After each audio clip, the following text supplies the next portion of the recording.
यीशु। पवित्र रोज़री माला में 4 भेद हैं। उनमें से एक भेद है दुख का भेद, जिसमें हम प्रभु यीशु का दुख भोग और मरण के बारे में स्मरण करते हैं। आइए इस भेद के बारे में हम सिस्टर मेलिनी श्रद्धा से समझें।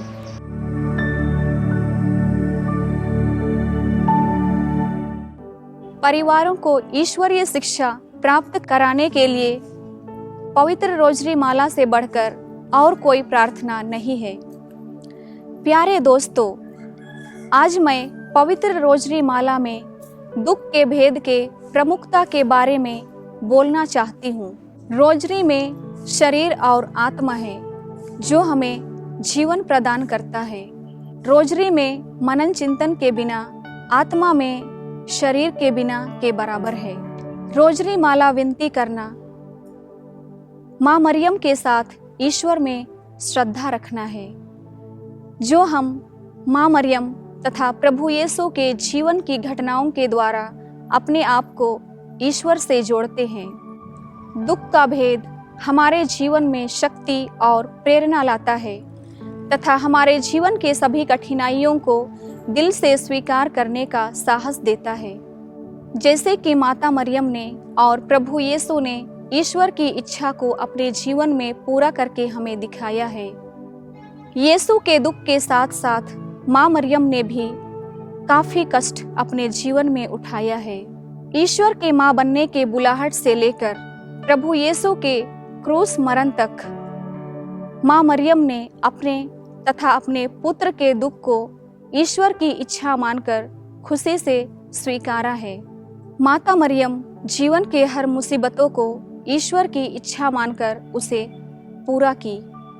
इसीलिए हम पवित्र रोज़री माला में माँ मरियम को आदर और सम्मान देते हैं। आदन वाटिका प्रेम, शांति और खुशी का जगह था और गेत्सेमनी वाटिका दुख का।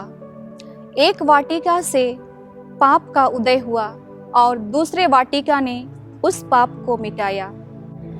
आदन वाटिका में पाप और मृत्यु का बीज बोया गया। इसीलिए हमारे पूर्वज माता पिता को ईश्वर ने भूमि पर परिश्रम करके जीने के लिए कहा। लेकिन गेत्सेमनी वाटिका में यीशु का लहू पसीने के रूप में बहा, जो मानव जाति के पाप को मिटाने वाला था।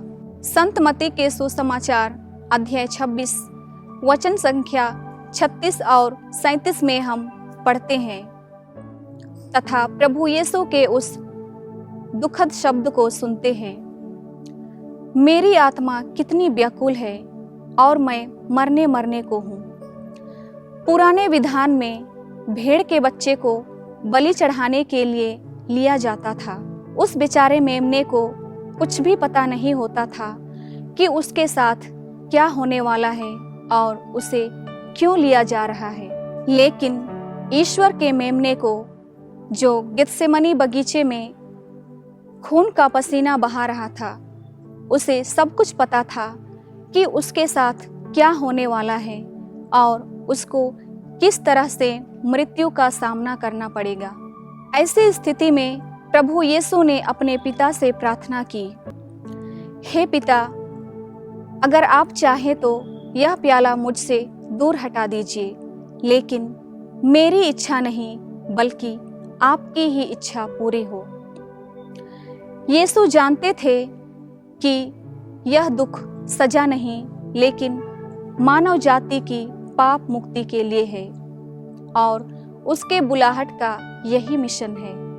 जब यीशु को गेत्सेमानी बारी से सिपाहियों ने पकड़कर पिलातुस के सामने पेश किया, पिलातुस ने उस पर कोई दोष नहीं पाया और ना ही राजा हेरोद ने।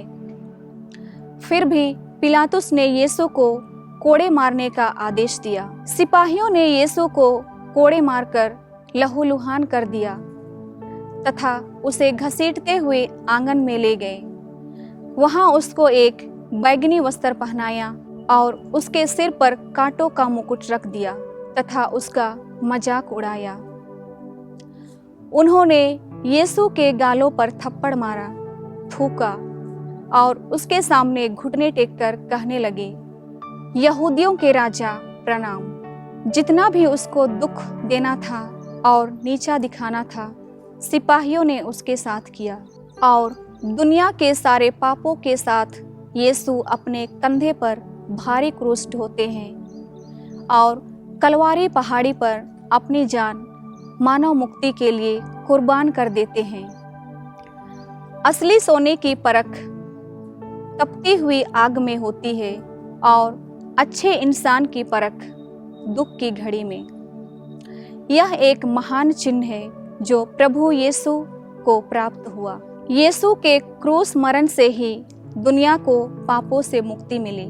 यीशु का दुनिया के लिए जो प्यार था वह क्रूस पर समर्पित था। प्यारे दोस्तों, ख्रिस्तीय जीवन जीने की एक राह है जिसे हम अपने शब्दों से नहीं बल्कि ईश्वर पर विश्वास और श्रद्धा के साथ दुनिया के सामने घोषणा कर सकते हैं। विशेषकर अत्याचार और विपत्तियों के समय में प्रभु के दुख का भेद हमें यही सिखाता है कि हमें भी पूरी आज्ञाकारिता के साथ अपने जीवन में ईश्वर की इच्छा को पूरी करनी चाहिए तथा हमारे जीवन के सभी दुख, परेशानियां और मुश्किलें ईश्वर की इच्छा में समर्पित हो।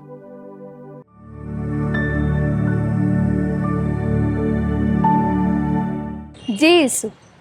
प्रभु यीशु का पुनरुत्थान एवं माता मरियम का स्वर्गारोपण एवं रानी का मुकुट पाए जाने पर हम महिमा के भेद में मनन चिंतन करते हैं। साथ ही साथ हमें कैथोलिक कलीसिया सिखाती है हम हमारी मृत्यु एवं पुनरुत्थान के बारे में भी मनन चिंतन करें। आइए इस भेद के बारे में हम फादर संजय से समझें। हम कैथोलिक विश्वासी भाई बहनों के लिए रोसरी माला विनती का विशेष महत्व है, क्योंकि हम रोसरी माला विनती के द्वारा माता मरियम के साथ मुक्ति इतिहास की घटनाओं पर मनन चिंतन करते हैं। लेकिन कई लोग ये सोचते हैं कि रोसरी माला विनती बाइबल पर आधारित नहीं है। बात ऐसी नहीं है। रोसरी माला विनती पूर्ण रूप से बाइबल पर आधारित है। आज हम महिमा के 5 भेदों पर मनन चिंतन करेंगे। महिमा के 5 भेदों में से पहला भेद है प्रभु यीशु का पुनरुत्थान। इसका विवरण हम तीनों सुसमाचार अर्थात मत्ती अध्याय 28 पद संख्या 1 से 10, मार्कुस अध्याय 16 पद संख्या 1 से 8 तथा लूकस अध्याय 24 पद संख्या 1 से 12 में पाते हैं। यहाँ पर स्पष्ट रूप से कहा गया है कि विश्राम दिवस के बाद सप्ताह के पहले दिन पौ फटते ही कुछ नारियां ईशा के शरीर को सुगंधित द्रव्यों से विलेपन करने के लिए गई थीं। उन्होंने वहां देखा कि कब्र का पत्थर अलग लुढ़काया गया है तथा कब्र खाली है। इसके बाद एक स्वर्गदूत उन्हें दर्शन देकर कहता है कि आप लोग जीवित को मृतकों में क्यों ढूंढ रही हैं? वे जी उठे हैं। इस भेद के माध्यम से हम ये मनन चिंतन करते हैं और प्रार्थना करते हैं कि प्रभु हमारे परिवार के सभी मृत सदस्यों को भी महिमान्वित करें। महिमा के दूसरा रहस्यों में से दूसरा है प्रभु यीशु का स्वर्गारोहण, जिसका जिक्र हम मार्कुस के सुसमाचार अध्याय 16 पद संख्या 19 एवं लूकस अध्याय 24 पद संख्या 50 से 51 तथा स्पष्ट रूप से प्रेरित चरित्र अध्याय 1 पद संख्या 6 से 11 में पाते हैं। यहाँ पर स्पष्ट रूप से कहा गया है कि प्रभु यीशु 40 दिनों तक अपने प्रेरितों को तथा अन्य लोगों को दर्शन देते रहे और ईश्वरीय राज्य के बारे में बताते रहे। इसके बाद यीशु अपने शिष्यों को बेथानिया ले जाते हैं। वहाँ पर अपने हाथ उठाकर वे उन्हें आशीष देते हैं और आशीष देते देते वे उनके आंखों से ओझल हो जाते हैं और फिर स्वर्ग में आरोहित कर लिए जाते हैं। यहाँ पर एक स्वर्गदूत आकर के शिष्यों से कहते हैं, गलीलियो, आप लोग एकटक स्वर्ग की ओर क्यों देख रहे हैं? वही ईसा जिसको आपने स्वर्ग में आरोहित कर लिए देखे हैं, उसी प्रकार वापस लौटेंगे जिस प्रकार आप उन्हें देखे हैं। यहाँ पर हम प्रार्थना करते हैं कि हम ईश्वरीय राज्य के अनुसार अपना जीवन व्यतीत करें। महिमा का तीसरा रहस्य, पवित्र आत्मा प्रेरितों पर उतरते हैं। इसका विवरण हम प्रेरित चरित्र अध्याय 2 पद संख्या 1 से 4 में पाते हैं। यहाँ पर स्पष्ट रूप से कहा गया है कि पेंतेकोस्त का दिन जब आया, सभी प्रेरित गण एक स्थान पर एकत्रित थे और फिर अचानक एक आंधी सी आवाज आती है और वह घर जहां पर वे लोग एकत्रित थे गूंज उठता है। उन्हें एक आग दिखाई पड़ती है और जीभों में विभाजित होकर के उनके बीच में उतरता है।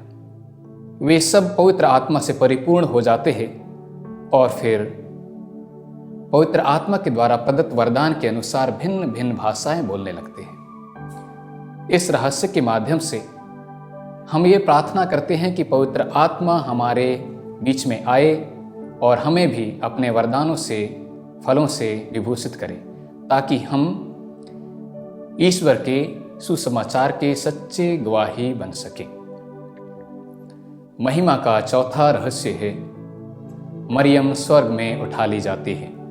इसका विवरण हम पाते हैं प्रकाशन ग्रंथ अध्याय 11 पद संख्या 19 एवं 12 पद संख्याएं 6 से 14 में। यहाँ पर लिखा है कि जब पंखदार सर्प को ये पता चला कि वे पृथ्वी पर पटक दिए गए हैं, तो उन्होंने उस स्त्री का पीछा करना शुरू कर दिया जिन्होंने एक पुत्र को प्रसव किया था। और जब वो स्त्री को एक विशाल काय गरुड़ का पंख दिया गया जिससे कि वो उस स्थान पर उड़कर चली जाए जहां पर ये पंखदार सर्प नहीं पहुंच सकता है, तब आकाश में ईश्वर का मंदिर खुल गया और ईश्वर के मंदिर में एक विधान की मंजूषा दिखाई पड़ी। विधान की मंजूषा अर्थात माता मरियम। हम माता मरियम के आह्वान प्रार्थना के दौरान मरियम को संधि की मंजूषा कहकर पुकारते हैं। इस भेद में हम विशेष रूप से प्रार्थना करते हैं कि हम भी पवित्रता का जीवन जिए, ताकि हम भी माँ मरियम के समान पवित्रता का जीवन जीते हुए ईश्वर के राज्य में प्रवेश कर सके। पांचवा रहस्य में हम मन चिंतन करते हैं। महिमा का पांचवा भेद है, मरियम स्वर्ग में रानी का मुकुट पाती है। इसका जिक्र हम प्रकाशना ग्रंथ अध्याय 12 पद संख्या 1 में पाते हैं। यहां पर कहा गया है स्पष्ट रूप से, आकाश में एक चिन्ह दिखाई दिया। एक स्त्री जो सूरज का वस्त्र ओढ़े खड़ी थी, उसके पैरों तले चंद्रमा था और उसके सिर पर 12 नक्षत्रों का मुकुट। हम प्रभु यीशु को राजाओं का राजा और प्रभुओं का प्रभु कहते हैं। वही राजाओं के राजा प्रभु अपनी मां को रानी की दर्जा देते हैं। हम विशेष रूप से यहाँ पर देख सकते हैं कि यहाँ पर यह दर्शाया गया है कि मरियम जो इस धरती पर एक पवित्रता का जीवन व्यतीत की, प्रभु आज उन्हें महिमान्वित करते हैं। जैसा कि संत पौलुस कहते हैं रोमियो के नाम अध्याय 8 पद संख्या 30 में, उसने जिन्हें पहले से निश्चित किया है उन्हें बुलाया भी है, जिन्हें बुलाया है उन्हें पाप से मुक्त किया है, और जिन्हें पाप से मुक्त किया है उन्हें महिमान्वित भी किया है। हम इन भेदों पर मनन चिंतन करते हुए ये प्रार्थना करते हैं और ये विश्वास करते हैं कि प्रभु हमारे इस नश्वर शरीर को एक दिन महिमान्वित करेंगे और हम ईश्वर की संगति में रहकर सदा उसकी स्तुति प्रशंसा में अपना जीवन बिताएंगे। आमीन।